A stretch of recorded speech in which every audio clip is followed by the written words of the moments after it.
গভীর রাতে আতঙ্ক ছড়িয়ে সশস্ত্র সংঘবদ্ধ ২০ থেকে ২২ জনের ডাকাত দল নামে খামারের সামনে। প্রথমে তারা কেয়ারটেকারকে বেঁধে ফেলে, তারপর ১৯টি বিদেশি জাতের গরু ট্রাকে করে নিয়ে যায়। সপ্তাহ খানেক পরে ঘটে একই ঘটনা। কর্মচারীদের মাথায় বন্দুক ঠেকিয়ে ২১টি গরু লুট করা হয়। দুটি ঘটনাই ঘটেছে চট্টগ্রামের পটিয়ায়।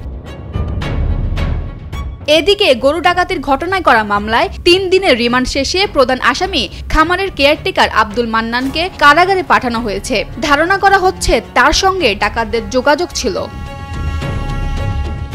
১২ নভেম্বর গভীর রাতে ডাকাত দল উপজেলার সামনে ARS agro Chowdhury dairy farm থেকে ১৯টি বিদেশি জাতের গরু ডাকাতি করে নিয়ে যায়।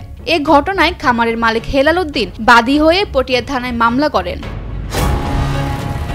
সিসিটিভি ফুটেজ বিশ্লেষণ করে ডাকাতদের ধরতে মাঠে নামে পটিয়া থানা পুলিশের বিশেষ টিম। ১৭ নভেম্বর রাতে তথ্য প্রযুক্তি সহায়তায় শনাক্ত করা হয় ডাকাত চক্রের অন্যতম সদস্য মোহাম্মদ মোক্তার সাহাকে। চট্টগ্রাম মহানগরীর চাঁদগাঁও থানাধীন বদ্দারহাট কাঁচাবাজার এলাকা থেকে তাকে গ্রেপ্তার করা হয়। ১৮ নভেম্বর অভিযান চালিয়ে আরও দুজনকে গ্রেপ্তার করেছে পুলিশ।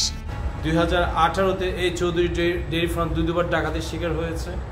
আমার আব্বু ২০২০-এ জান্নাতবাসী হয়েছেন এবং ২০২২ সালে এখানে যে অবস্থানে এখন আমি দাঁড়িয়ে আছি, এক ডাকাতি চক্র ২০২২ সালে আমার ৮টা গরু ছিনিয়ে নিয়ে যায়, যেটা পটিয়া থানায় মামলা হয়েছে, মিডিয়াতে আসছে, ইন্টারন্যাশনাল লোকালি যত ধরনের টিভি চ্যানেল ছিল সব জায়গায় এটা প্রচারিত হয়েছিল এবং পুলিশ ওইটা নিয়ে এখনো পর্যন্ত কাজ করছে, যেটা এখনো পর্যন্ত মামলা প্রক্রিয়াধীন।